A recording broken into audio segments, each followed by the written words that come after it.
Alors bonjour, chers choisis de Jésus. Je suis très heureux de vous retrouver aujourd'hui. Aujourd'hui est un jour un peu spécial. C'est le dernier renseignement sur Galates 2:20. Donc c'est la 10e partie, 10e sur ce sujet. Et donc, je ferai naturellement un tremplin vers la fin sur l'avant que nous commençons également. Alors cette partie 10 s'intitule Galates 2:20. Quels sont les fruits? Alors vous avez vu tout ce parcours, je ne vais pas vous refaire à nouveau le résumé de l'ensemble, vous les avez dans les autres vidéos, dans les autres Facebook Live. Donc je vais rentrer directement dans le vif du sujet. Quels sont les fruits de Galates 2:20? Eh bien, c'est un sujet qui m'a paru intéressant d'aborder et nous allons essayer d'explorer ensemble, si vous voulez bien, ce que sont ces fruits. Alors ces fruits sont peut-être un nouveau regard, une nouvelle perspective, un nouveau référentiel, une nouvelle paix, une nouvelle joie, un nouveau bonheur, de nouvelles habitudes. C'est le temps de la réalisation de la promesse. C'est le temps de la relation d'alliance. C'est le temps de l'amour en acte. C'est apprendre à écouter avec tout son cœur, toute son âme, toute sa force et tout son esprit. C'est apprendre à raisonner avec toute son intelligence, toute sa mémoire et toute sa volonté habitée par le Saint-Esprit. C'est agir avec discernement, avec, par et dans le Christ. Quel chemin de conversion, me direz-vous? Un sacré chemin de conversion. Essayons de rentrer dans ces thématiques, si vous voulez bien. Alors, le premier fruit, c'est la résurrection du Christ.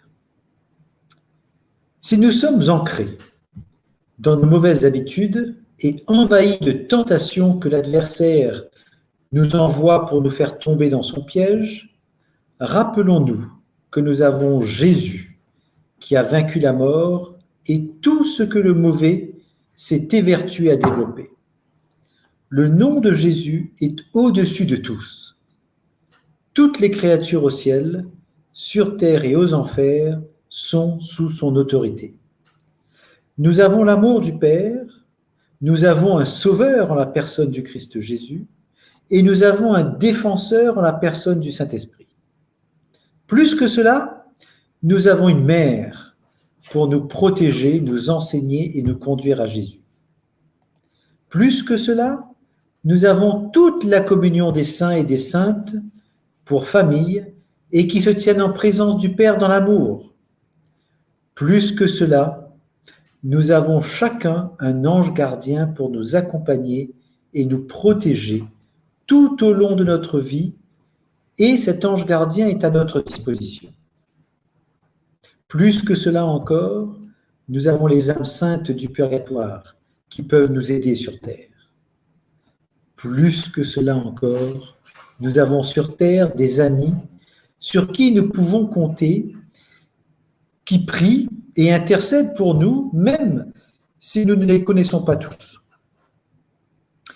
Quel est ce nouveau regard? Nous ne sommes pas seuls et nous pouvons nous compter parmi les créatures du monde invisible avec qui nous formons une même famille et avec qui nous formons le corps mystique du Christ. Quelle est cette nouvelle perspective? Eh bien, nous faisons partie du plan d'amour de Dieu pour toute l'humanité. Nous ne nous appartenons plus, nous appartenons à l'Église du Christ qui a pour vocation de ramener toutes les créatures de Dieu à lui, pour occuper la place qu'il leur a préparée au ciel. Quel est ce nouveau référentiel? Eh bien, nos pensées sont celles du Christ, nos paroles sont celles du Christ, et nos actes sont ceux du Christ. Nous sommes remplis du Christ qui transfigure la créature unique que chacun de nous est. Ce ne sont plus nos pensées humaines qui nous guident, ce ne sont plus les chemins humains que nous suivons, puisque nos pensées ne sont pas les pensées de Dieu, et nos chemins ne sont pas les siens non plus. Nous pensons comme le Christ et nous cheminons à la suite du Christ exactement là où il nous a donné de vivre. avec la famille que nous avons, avec le métier que nous exerçons, et ainsi de suite. Quelle est cette nouvelle paix? Jésus nous a dit « Je vous laisse la paix, je vous donne ma paix ». Ce n'est pas une paix telle que nous la concevons humainement et pour laquelle nous adoptons toutes sortes de stratagèmes pour y parvenir. Et quand nous y parvenons, eh bien, elle ne dure jamais. Cette paix promise par le Christ est nouvelle. Nous ne la connaissons pas. Ce n'est que lorsque nous goûtons à sa paix progressivement que nous commençons à découvrir combien elle est nouvelle. La paix du Christ est cette paix qu'il a habitée tout au long de sa vie sur terre, même au travers de sa passion et sur sa croix. Cette paix transcende tout ce que nous pouvons être amenés à vivre dans notre quotidien. Cette paix désinstalle notre pauvre conception de la paix humaine, car la paix du Christ peut se vivre dans toutes les situations de notre vie, que cette situation soit facile ou difficile à vivre. Que cette situation soit simple ou compliquée, triste ou joyeuse, calme ou secouée. La paix du Christ est une paix qui nous branche sur le Christ qui a déjà tout vécu dans nos humanités et tout vaincu. Quelle est cette nouvelle joie? Jésus nous dit en Jean 15, 11, « Je vous ai dit cela pour que ma joie soit en vous et que votre joie soit parfaite. » Cette joie du Christ, d'où provient-elle? Elle vient de notre ajustement à la volonté du Père. Jean 15, 8, « Ce qui fait la gloire de mon Père, c'est que vous portiez beaucoup de fruits et que vous soyez, pour moi, des disciples. » Elle vient aussi, cette joie, de notre plongeon dans l'amour du Christ. Jean 15, 9, « Comme le Père m'a aimé, moi aussi je vous ai aimé. Demeurez dans mon amour. » Cette joie, elle vient aussi de notre décision de demeurer en sa présence dans l'amour. Jean 15, 10, « Si vous gardez mes commandements, vous demeurerez dans mon amour. Comme moi, j'ai gardé les commandements de mon Père et je demeure dans son amour. » Cette nouvelle joie, elle nous vient des fruits que nous produisons grâce à l'amour et à la pratique des commandements de Dieu. Quel est ce nouveau bonheur? Ce nouveau bonheur s'acquiert dans le cadre d'une conversion intérieure, dont voici les principales caractéristiques. On peut les retrouver un peu dans l'évangile de Matthieu sur les béatitudes. Se reconnaître pauvre de cœur, célébrer ses pleurs, sa faim et sa soif de justice, ses persécutions à cause de la justice, les insultes reçues ou la médisance à notre égard. Rechercher la pureté du cœur, poursuivre la paix. Ce nouveau bonheur se trouve dans la prise de conscience de ce que nous sommes, non pas vis-à-vis des autres, mais pour les autres. Matthieu 15, 13, « Vous êtes le sel de la terre. » Nous donnons du goût à la vie, nous relevons le goût de ce que la vie nous donne à vivre. C'est extraordinaire. Matthieu 5, 14, « Vous êtes la lumière du monde. » Matthieu 5, 16, « Nous devons briller devant les hommes pour que, voyant ce que vous faites de bien, ils rendent gloire à Dieu, votre Père, qui est aux cieux. » Ce nouveau bonheur, donc, nous l'expérimentons en vivant pleinement et totalement ce pourquoi nous avons été créés. Nous avons été créés pour être aimés par Dieu et pour aimer les autres avec l'amour de Dieu. Le deuxième fruit, c'est la vraie liberté d'enfant de Dieu. Galates 5, 1. C'est pour que nous soyons libres que le Christ nous a libérés. Alors tenez bon, ne vous mettez pas de nouveau sous le joug de l'esclavage. Galates 5, 13. Vous, frères, vous avez été appelés à la liberté, mais que cette liberté ne soit pas un prétexte pour votre égoïsme Au contraire, mettez-vous par amour au service les uns des autres. Galates 5,16, je vous le dis, marchez sous la conduite de l'Esprit Saint et vous ne risquerez pas de satisfaire les convoitises de la chair. Galates 5, 25, 26, puisque l'Esprit nous fait vivre, nous marchons sous la conduite de l'Esprit. Ne cherchons pas la vaine gloire. Entre nous, pas de provocation, pas d'envie les uns à l'égard des autres. Ainsi, la vraie liberté ne consiste pas à satisfaire notre égoïsme, à rechercher une gloire humaine ou à se laisser guider par l'envie d'être quelqu'un que nous ne sommes pas. Il existe un dicton qui dit ceci, « Sois toi-même, les autres sont déjà pris ». C'est déjà un premier pas. Quelle est cette réalisation de la promesse ? Luc 24, 29. « Et moi, dit Jésus, je vais envoyer sur vous ce que mon Père a promis. Que vous soyez revêtus d'une puissance venue d'en haut. » Acte 2, 4. Tous furent remplis d'Esprit Saint. Acte 2, 16. Ce qui arrive a été annoncé par le prophète Joël. Dieu dit en Acte 2, 19, « Je ferai des prodiges en haut dans le ciel et des signes en bas sur la terre. » Acte 2, 21, « Alors, quiconque invoquera le nom du Seigneur sera sauvé. » L'apôtre Pierre explique ce que le Père a fait pour Jésus en Acte 2, 33. Élevé par la droite de Dieu, il a reçu du Père l'Esprit Saint qui était promis, et il l'a répandu sur nous. Acte 2, 39. Car la promesse est pour vous, pour vos enfants et pour tous ceux qui sont loin. La réalisation de cette promesse est donc la descente du Saint-Esprit en nous, pour que nous soyons remplis de lui, de façon à ce qu'il, ayant fait sa demeure en nous par le baptême, de façon à ce qu'il aille rejoindre tous les enfants de Dieu qui sont encore loin de lui, au travers des prodiges et des signes, et pour qu'ils invoquent le nom du Seigneur et gagnent leur salut. Quelle est cette relation d'alliance ? Genèse 17, verset 7. « J'établirai mon alliance entre moi et toi, et après toi avec ta descendance, de génération en génération. Ce sera une alliance éternelle. Ainsi, je serai ton Dieu et le Dieu de ta descendance après toi. » Hébreux 9, 14, 15. Le sang du Christ fait bien davantage, car le Christ, poussé par l'Esprit éternel, s'est offert lui-même à Dieu comme une victime sans défaut. Son sang purifiera donc notre conscience des actes qui mènent à la mort, pour que nous puissions rendre un culte au Dieu vivant.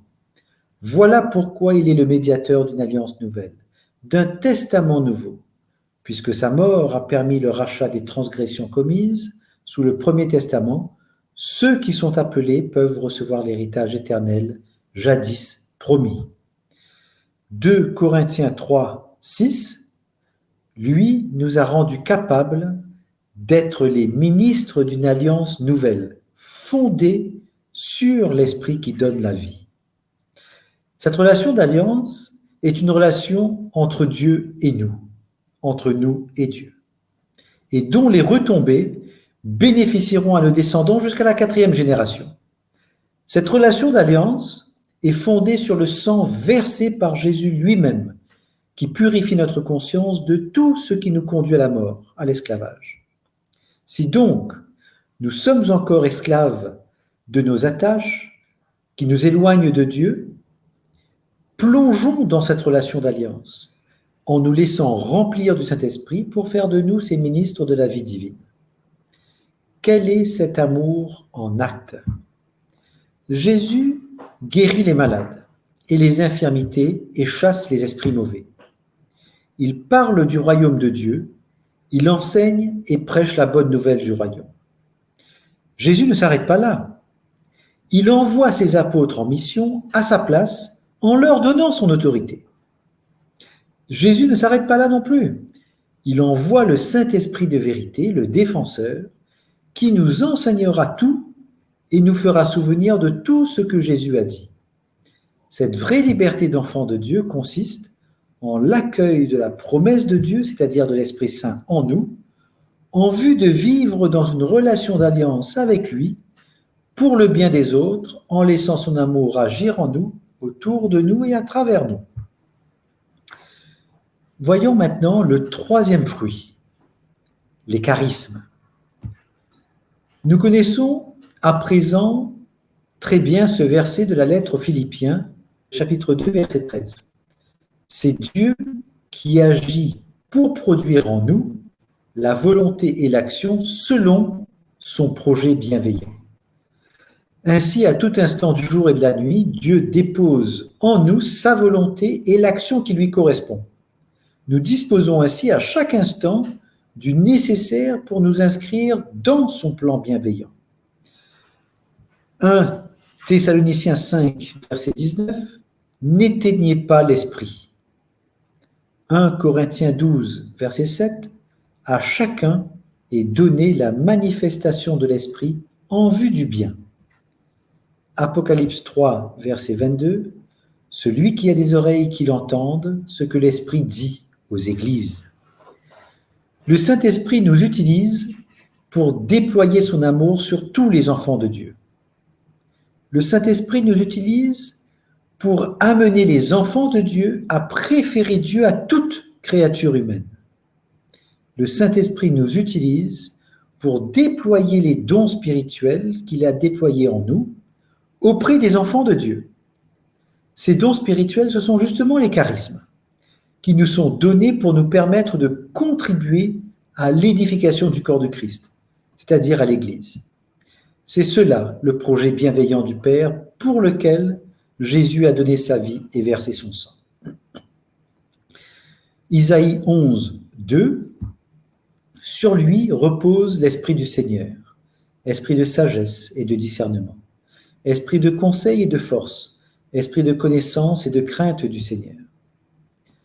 1 Corinthiens 12, 7 à 11, à chacun est donnée la manifestation de l'Esprit en vue du bien, à celui-ci est donnée par l'Esprit une parole de sagesse, à un autre une parole de connaissance, selon le même Esprit un autre reçoit dans le même Esprit un don de foi, un autre encore dans l'unique Esprit des dons de guérison, à un autre est donné d'opérer des miracles, à un autre de prophétiser, à un autre de discerner les inspirations, à l'un de parler diverses langues mystérieuses, à l'autre de les interpréter. Mais celui qui agit en tout cela, c'est l'unique Esprit. Il distribue ses dons comme il le veut à chacun en particulier. Romains 12, 6 à 8, et selon la grâce que Dieu nous a accordée, nous avons reçu des dons qui sont différents. Si c'est le don de prophétie, que ce soit à proportion du message confié, si c'est le don de servir, que l'on serve, si l'on est fait pour enseigner, que l'on enseigne, pour réconforter, que l'on réconforte. Celui qui donne, qu'il soit généreux, celui qui dirige, qu'il soit empressé, celui qui pratique la miséricorde, qu'il ait le sourire. Voyez ? Celui qui travaille, qu'il travaille, celui qui conduit, qu'il conduise. Celui qui est compatissant, qu'il soit compatissant. Celui qui est chaleureux, qu'il soit chaleureux avec tout le monde. Celui qui est empathique, qu'il le soit aussi, etc. Voilà. Donc on peut comme ça trouver ces dons, ces charismes à l'infini. L'important, c'est d'en avoir conscience. Alors sommes-nous attentifs à la présence du Saint-Esprit en nous? Sommes-nous concentrés à utiliser les dons du Saint-Esprit en nous pour amener les âmes à Dieu? Sommes-nous conscients que chacune de nos occupations est le terrain de jeu des dons reçus du Saint-Esprit? Sommes-nous conscients que dans chacune de nos occupations, nous devrions exprimer un charisme reçu pour amener à Dieu nos frères et sœurs en Christ? Sommes-nous conscients que nous pourrions transformer chacune de nos occupations en charisme si nous orientions chaque occupation vers Dieu? Pour terminer cet enseignement et ce programme sur Galates 2:20, je vais maintenant donner la parole à notre maman Marie, qui saura, j'en suis sûr, nous éclairer et nous préparer à la naissance de Jésus. C'est le message 50 du volume 3. C'est moi, Marie, ta mère du ciel, qui est mission du Père de venir te guider pour t'introduire dans la nouvelle année qui débute. Il y a en toi beaucoup d'interrogations en ce qui concerne les événements qui vous ont été annoncés et qui, à nos yeux, ne se produisent pas.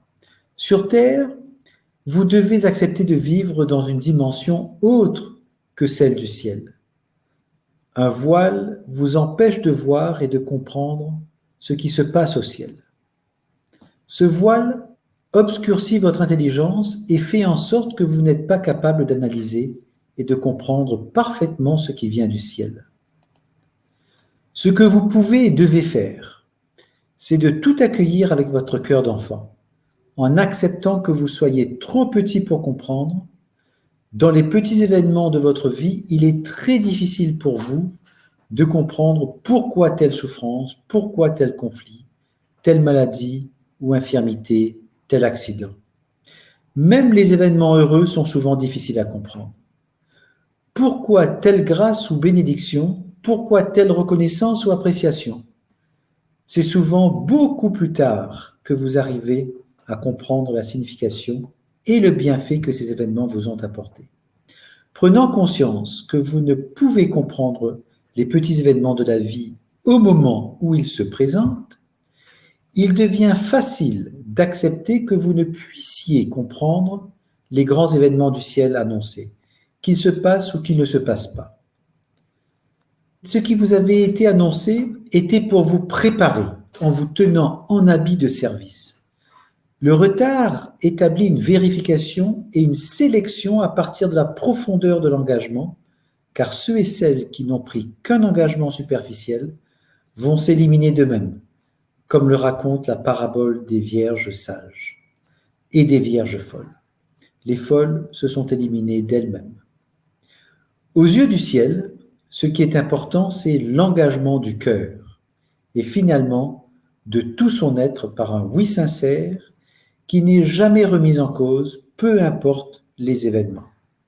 Ce oui sincère produit dans le cœur une grande transformation qui le conduit petit à petit vers une grande jubilation à travers les tribulations. Et cela, peu importe que les événements annoncés tardent à se produire ou ne se produisent pas.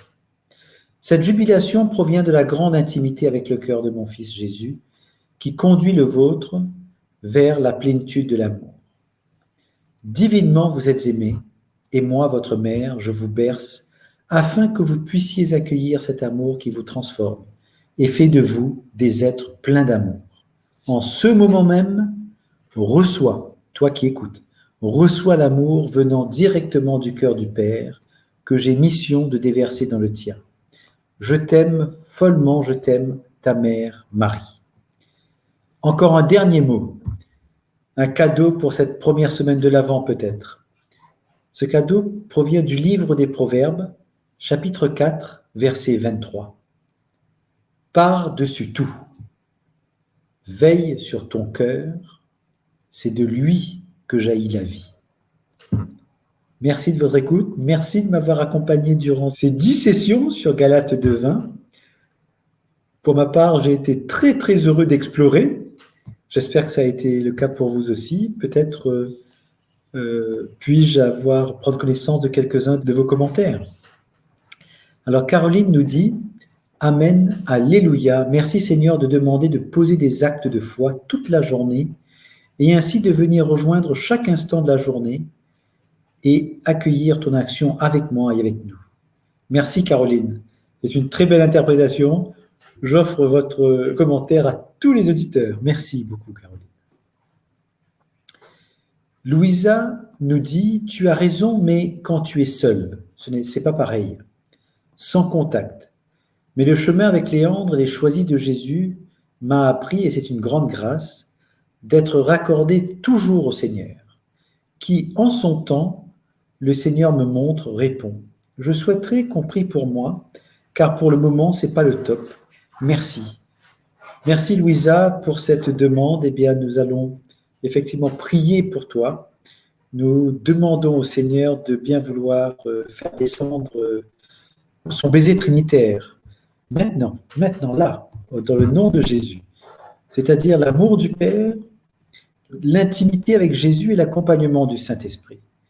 Pour que cette solitude, cette vie sans contact puisse se réaliser selon son projet bienveillant pour toi et pour tous ceux et celles aussi, sans doute, qui sont seuls, qui sont sans contact, qui sont à l'écart, pour quelque raison que ce soit, en prison également, abandonnés. Merci Louisa de nous rappeler ceci. Fabiola nous dit « Merci Seigneur pour l'amour de ton Esprit Saint en nous, de toujours nous ouvrir à toi en t'accueillant en nous et nous laisser guider par toi pour nous ouvrir aux autres. Merci Seigneur. » Merci Fabiola de nous rappeler merveilleusement bien combien c'est le Seigneur qui réalise tout en nous et le fait de l'accueillir, eh bien, il nous conduit vers les autres, il nous conduit vers lui-même déjà, il nous conduit vers nous-mêmes aussi d'ailleurs. On apprend à mieux nous connaître en se focalisant sur lui, c'est assez surprenant, mais c'est comme ça, et puis aussi à nous tourner vers les autres. C'est fabulé, et sans doute que c'est une belle parole pour cet avant, où nous allons maintenant, nous nous tournons vers la naissance de Jésus, la naissance de quelqu'un d'autre qui est notre Dieu, notre Créateur, ne pas être centré sur toi, mais sur lui, et ce chemin de découverte, de préparation de notre cœur, il va nous révéler à nous-mêmes. Et c'est ça qui est extraordinaire. Eh bien, laissons-nous surprendre, cheminons sur ce chemin de conversion, sur ces rencontres inédites avec lui, habiter de son esprit en lui demandant sans cesse d'être là avec nous, de tout faire avec nous, de penser avec nous, de parler avec nous, d'agir avec nous, en nous. Merci. Fortuna nous dit « Gloire et louange à toi, Seigneur Jésus, Alléluia ». Oui, gloire et louange à lui. Gloire et louange. Nous l'aimons, nous l'adorons, nous le bénissons, nous le louons, nous lui rendons grâce et nous le remercions avec son action de grâce. Merci Seigneur. Sylvie nous dit « Bonsoir de France Picardie ». Eh bien, bonsoir Sylvie, de l'île Maurice. Saba nous dit « Que la paix du Seigneur Jésus soit avec vous. Bonne semaine à tous, choisis de Jésus. » Merci Saba, merci au nom de tous les choisis de Jésus. Nous allons tous accueillir votre bénédiction, vos souhaits au nom de Jésus. Voilà, tout simplement. Ce sont des belles paroles quand on reste dans cette intimité avec le Seigneur. On est souvent bombardé de belles paroles, ça fait du bien. Des paroles d'espérance, des paroles de foi, des paroles de charité. Voilà, un peu tout ça. Merci. Merci beaucoup. Merci. Donc, on va peut-être s'arrêter là. Une demi-heure est déjà passée. Je vous donne rendez-vous lundi prochain sur une thématique autour de l'Avent, juste après le deuxième dimanche de l'Avent. Et en attendant, je vous souhaite une bonne semaine en vous rappelant ce verset du livre des Proverbes 4, verset 23. Par-dessus tout, veille sur ton cœur, c'est de lui que jaillit la vie. Par-dessus tout, veille sur ton cœur, car c'est de lui que jaillit la vie. Amen et bonne semaine. Au revoir.